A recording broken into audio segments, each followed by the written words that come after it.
You're watching BCTV, Brantford's Community Access Station.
Welcome to Just Sayin, the show that's thought-provoking, opinionated, and hopefully very inspiring.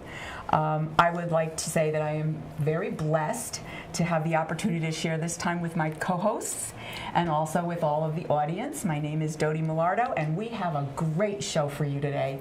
We have the Guilford High School Film Club.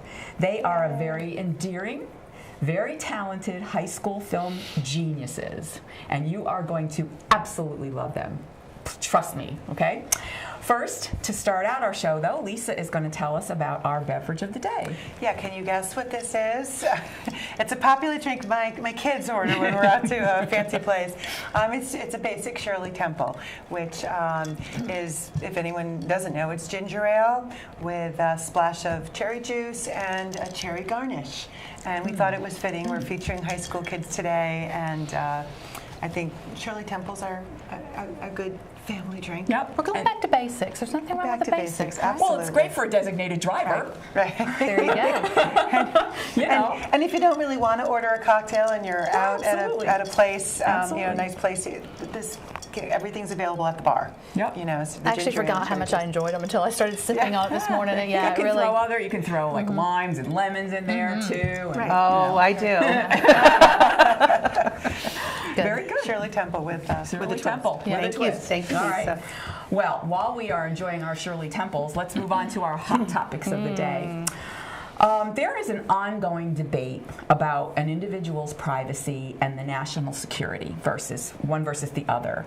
And this debate is ongoing, okay, but there have been a couple of instances that have been brought out in the news lately that have taken this discussion front and center, okay?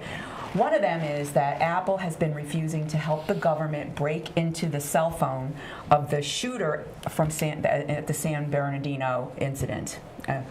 Incident is too small a word for that. Terrorist attack. We think yes. Yes. That one I think is.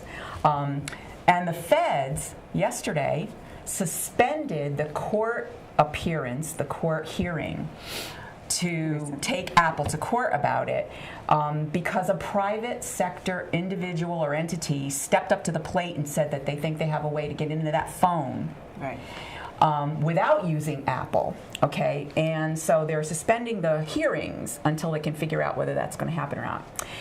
And then, unfortunately, this morning, we found out that Brussels airport was bombed, and it's possible terrorism. And would this be another reason to encourage Apple to support the government in breaking into that cell phone and finding out what the terrorism? So what this keeps bringing up is the bigger debate. Where's the line between personal privacy and national security? And I think that we had talked about this briefly in another show, but since these new incidents have come up, I'm going to throw it out. I have my own comment about this, and I'll reserve it for a minute. Well, I have my own opinion. You're all going to know what it is because I've said it before. When it comes to national security, privacy is out. Yeah, you I have agree. to do it. You know what? I don't even think it's... the government can and should step in with an executive order to get this stuff. Period. I totally agree. Yeah. And Apple is standing firm. I mean, they are not going to release any kind of technology that can, break into their privacy. But I'm it's telling for one you, particular phone, and that's what's Right. ridiculous about their stance on this. But Where is their loyalty? Right. What are they doing now?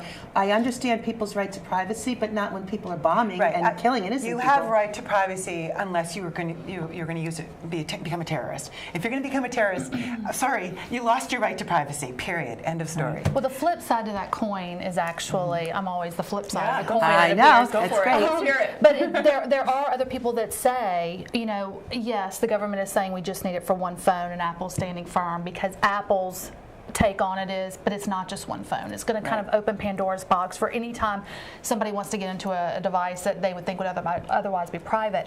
Apparently, the government has in its possession about 100 other phones that they've gotten from suspected terrorists or other entities where they want to get into.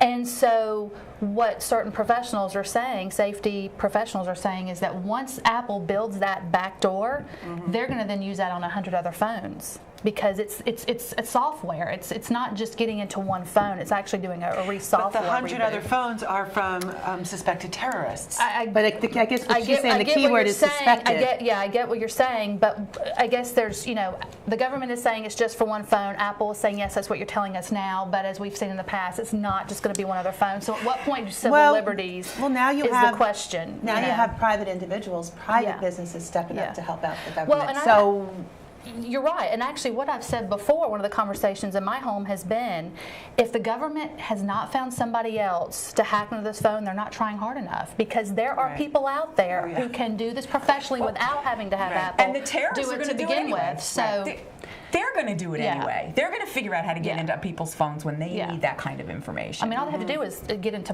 Anonymous. Anonymous could do it. Right, exactly. Well, and then the other thing that comes to mind is if one of the professionals at Apple, if one of their people had been in this, wouldn't they have a different opinion on this? Possibly, yeah. If it were somebody if somebody got hurt in a terrorist bombing and I was the president of Apple and it was one of my relatives or employees or friends, I want somebody to get at those phones really fast. What? They're taking the stance of the media. When a reporter reports, they're taking that stance. They're not the same. Right. It's not freedom of speech. What are we talking about here? And the debate continues. And we need to take a break right now. But when we come back, I am going to introduce you to the Guilford High School Film Club. We'll be right back.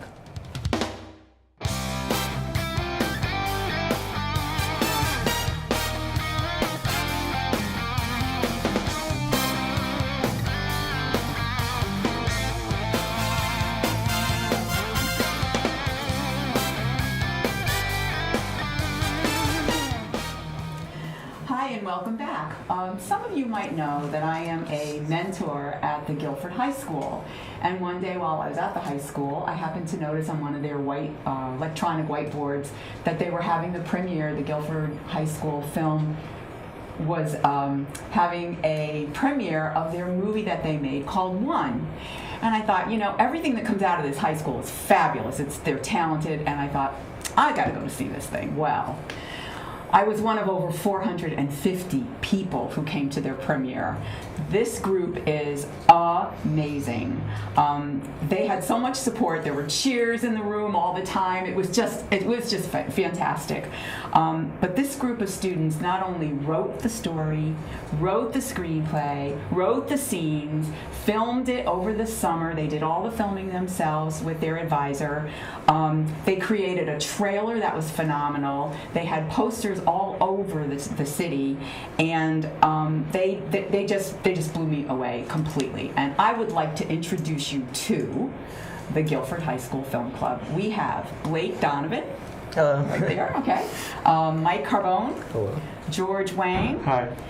Kendra Fiala, is that right? Okay, and Sarah Russo. And please, guys, welcome to Just Saying. We've been waiting a long time for you, and I'm just thrilled that you're here so today. Proud to have you. Okay, what we're going to do is we are going to show you a short video clip, like a trailer of the movie, and then on the other side we'll come back and chat. You have to know yourself and know what makes you happy, Madison.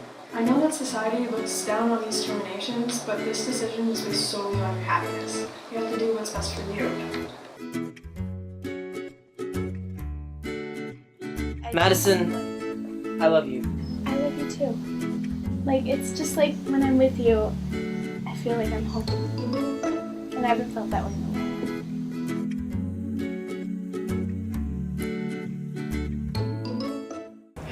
And we're back, and we are going to talk now to the Guilford High School Film Club. So let's start with George. Yeah. Okay, George is the person who actually wrote the story. So I'm curious, where'd you get the story idea from? And tell us what it's about. Okay, yeah, so the basic concept is basically it's in a society where love is basically determined, or relationships is determined by the government. Once you reach 18, you have to fill out paperwork, you have to get multiple tests before you're paired up with a life partner who you're supposed to be with for the rest of your life. I guess... Wow, Yeah. pressure. So I guess the idea actually isn't as esoteric as it sounds. There's been multiple versions of how, love being a controlled entity in a society and how that works, but I kind of put my own twist in it after watching a lot of romance movies, I guess they call them chick flicks, Yes. as well as many like YouTube shorts, and I was always fascinated with the idea of like controlling an environment where people have to act a certain way and seeing how because we're human we have to adapt to it or not adapt to it in this situation. So yeah, the story revolves around two main characters, Connor and Madison, as they both turn 18 and experience this for the first time in their lives, and then it follows both of their stories and how they have to deal with and the problems that rise up, and ultimately is this synthesized love really strong enough to hold two people together.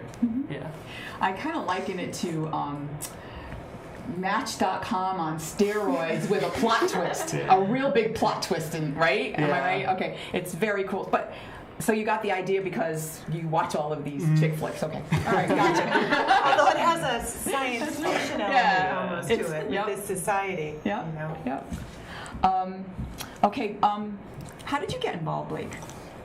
So me, George, and Mike have been working together since our freshman year. And so we did a drastically shorter film, but it was our longest one at the time, at the end of our junior year. And so we had written a long script for it, and that kind of got us excited on like actually having a very well developed plot. And so then George came up to me we had a little party for ourselves after we finished that one. He came up to me and was like, "Hey, I want to do a full-length film." I was like, "All right, well, if you write the script, then yeah, let's go for it." You got to do all the work. And he wrote the script, and it just kind of took off from there. So we just rolled with it.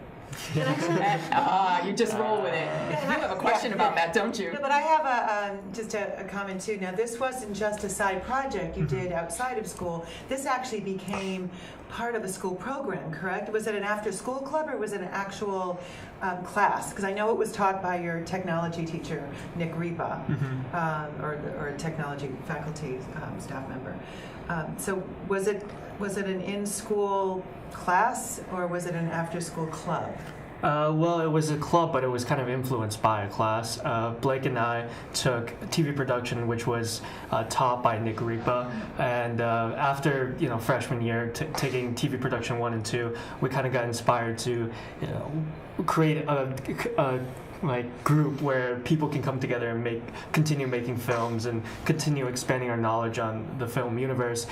So I, as well as Blake, and we came together, Mike too, and we basically created a club at the school. And the administration was actually very easygoing with it, and they let us go through with it. So after like 2 or 3 years, we started getting members, and it's something that has helped us find connections and find people who are really passionate about So film. this will continue. Yes. In other words, that's what my concern was. Yeah. When you graduate, and I'm sure other schools too would love to start something like this, and it is feasible. Yeah, so definitely. That's fantastic.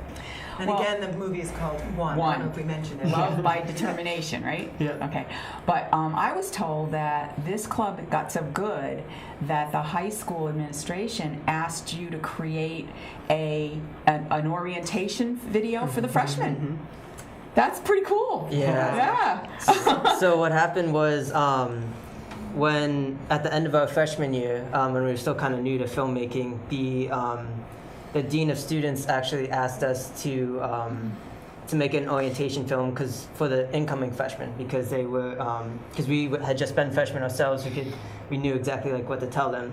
So we did that, and then with getting the new high school, they wanted a new video that was going to be shot in the new school. So we had obviously like gotten a lot better with our techniques and special effects. So it was really fun to like put all that into that one film. Absolutely, absolutely. I want to get some of the other students involved in this. Okay, Kendra, I know your passion is acting. Okay, that's what you really want to do. What role did you play, and what was your biggest challenge? What do you think? I played Madison Davenport, who is kind of like a daydreamer. Oh, definitely a daydreamer. I would say that the biggest challenge was memorizing lines, because this was my first large production. But as we kept on filming and acting and getting more comfortable with each other, it just became less of a challenge, and it was really, really fun. Wow. Well, you look like you were having a good time, and you did. You all did such a great job. So good for you. Good for you. And Sarah back there, I don't want to forget you. What was the best part of this experience for you? Probably the bloopers and like the cutouts, like bloopers. Yeah. And there are takeout there at the end of the movie. They did this fantastic job of all these outtakes. And were they scripted outtakes, or were they the things that they were real? Okay, they were real. My favorite one was when we tried to get ice cream. We scooped ice cream probably like 10 times. It just kept melting, so me and George just ate it all, and we just didn't even do it. That's great. That's great. And Mike, I want to get you into this too. You're the cinematographer, right? Yes. Okay, I'll bet you had quite a challenge filming this in the summer. Yeah, it was. We definitely got into sticky situations where we had to film from long distances and weather, having to get water when we were hiking without water. Yeah. So, but no, it was a great experience getting to do a movie, because we got to choose different locations and involve different lighting and types of filming. So it was cool putting that towards it. Good. It sounds like we have a bunch of Steven Spielbergs on the horizon here. Is this something that you want to continue with through college or in your future? Or is it just more for fun? I want to do cinematography. Terrific. What about you? Well, I'm kind of divided. I definitely do want to look more into film and see if that's ultimately the one field or profession I want to go into. But being able to participate in this club especially has helped me, make gave me a hard choice, I guess, because I was en route to go into more of the medical field. But after experiencing this with my friends and how rewarding it can be and how challenging and fun it can be at times, it's really kind of changed my mind. So I've a lot of deciding to do. Well, you could still be a doctor and do medical documentaries or industrials. You could be House. I don't know if you know that program. Let's see. I know you guys are having a filming at the Guilford Library, which is a nice next step. But where do you want to take this, the film One? Do you want to speak to that, Sure. or George? Maybe, I don't know. Because there's some things happening with this film now. Yeah. So we'd like to take it wherever it takes us, really. Like film festivals, or? We haven't looked into any film festivals for this film. We're looking into film festivals for other films that we might possibly be doing. But I mean, it was really cool because we were talking to the newspapers, and they wrote up some articles on us, which was really cool because most of us have never been in the newspaper before. And so really, one has really taken us for a ride in a really cool way. And so I would really like... I want to hear that. What do you mean one has taken you for a ride? So, what do they do? Publicity you're talking about. Right, Yeah. so we... me personally, trying to coordinate the premiere, I met a lot of people and worked with a lot of people, which was really cool. It was definitely like great experience for me. And so we got interviewed for the newspapers, and I had a woman come up to me at a restaurant, and she was like, "Hey, you were from that movie, right?" I was like, "Yeah." Autograph time. Not something I would have seen coming, but it was really cool, and it was a really cool experience. So it's really been cool, like having such a big event that we've all been in the center of. So. Like, where can people see the movie, or if anyone can speak to that? Is it on YouTube, or you're keeping it low key for a while until all the premieres are done? It is on YouTube. It's on our YouTube page, Just Roll With It Productions. And Just Roll With It Productions. Okay. And it is with some of our other videos that we've done also. Yeah, they have a really cute little under 3-minute clip, and it's called Return of the Dorito. You gotta see this. But if you Google Just Roll With It Productions, you will find their YouTube channel. It comes right up. I've done it many times. Okay, we have a couple more minutes, so I would like to just poll you guys. What advice would you give people, students in particular, your age, who wanted to get into filming, wanted to get into acting? What would you suggest they do, since this is your path? What would you suggest? I would suggest just go for it. Just find people who have the same passion for you and the same likes, and just do it, because honestly, that's how I got into this. I became friends with all these great people, and I'm having a blast. And it reminds me of, back in the day, musicians getting together for a garage band. I think exactly to your point, Tara, if you get like-minded people that, I love to write, I love to, do photography or film, and I love to act, get them together, and I think people, can do something similar. What you just said reminded me of what ONE stands for. You want to share that? A mission? Okay.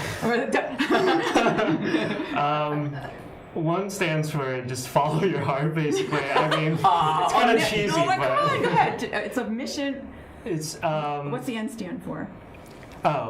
Ominous and Network of Emotions. Network of Emotions. That's the organization that matches you. That's Match.com. That's the organization that matches you guys, right? Yeah. Okay. And it's just what you were saying, though. Find like-minded. Right. Okay. I would like to also thank Donna Podlinski, the Dean of Students at the high school. She's been very helpful in coordinating all of this, as well as Nick Ripa. And we are out of time. So I am just going to say how much we want to thank you for being here today. And congratulations. Really, thank you. Great job. See you in Hollywood someday. And we're going to take a break. We'll see you on the other side.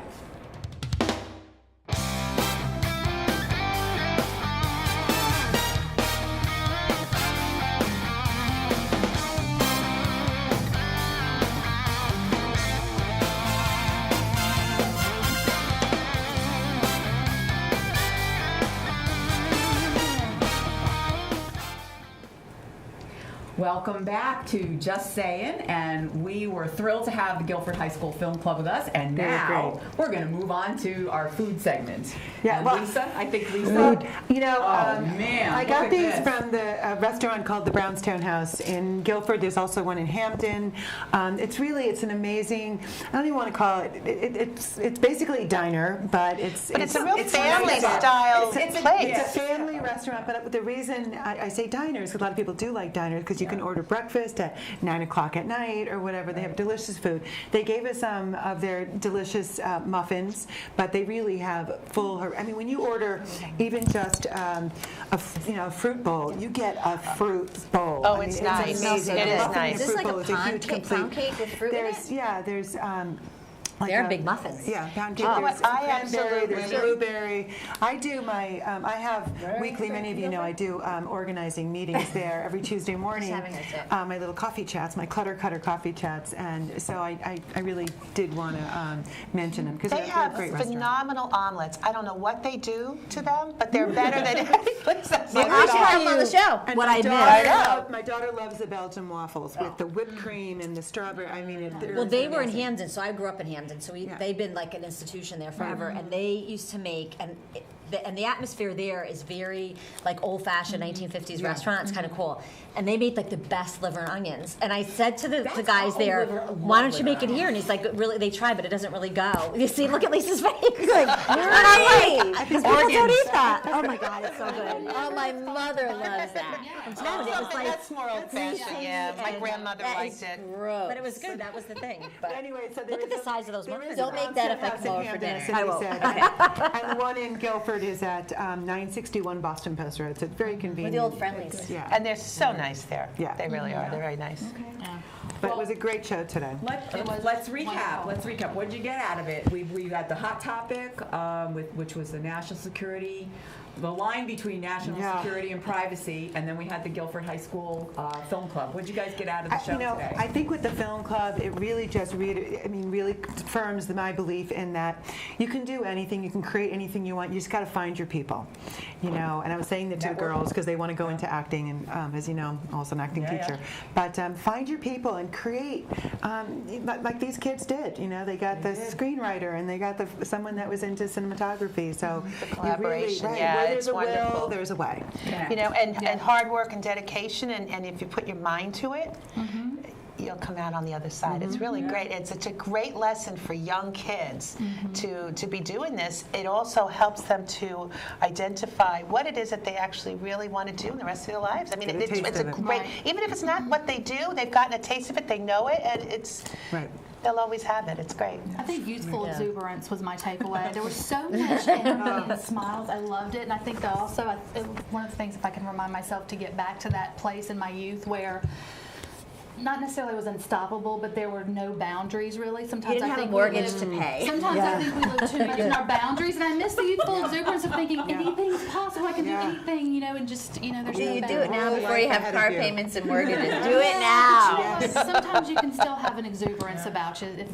Just have to take life out of the way every now and then. Or keep going until you find out what you're very, very good at. Listen, I still feel that way at 50, and it drives me crazy when the other spectrum is you see that, and a number of us work with the elderly, with that they're being at a certain age you're like dismissed, right? Well, I say this all the time. Grandma Moses started painting at 89 years old. So, I mean, I think that energy Kentucky of that, Fried Chicken. that's cool. How old was he? Oh, I don't know. Colonel Sanders. Yeah, Colonel Sanders? Sanders. I think founded the chain when he was in his 70s. There we go. Well, it could be because that's the logo, right? That's he was older than with the white hair. Yeah. So you still have a lot of time to do a lot of great things, right? We do. It's not lost on the youth. Yeah, bring it on. There you go. It That's shouldn't the be. takeaway. That's right. Watch out, Guilford High School students. I'm going back to high school. Well, I'm afraid we have to wrap up. Yes. But It was a great show. Thank you. I would like to thank Lori Hahn, the communications director of the Guilford High School, or the Guilford Schools. We love Lori. Donna Podlinski, Dean of Students at the Guilford High School, for helping coordinate all of this. Nick Ripa for guiding these students in such a fantastic direction. Technology teacher. And the Brownstone for supplying our goodies for us today. And each of the students that were here today. And of course the Thanks to students, all the the Guilford High students. School students, all of them. And I want to just say, here we are, just saying. And check out the movie. Cheers. Yep. Take care.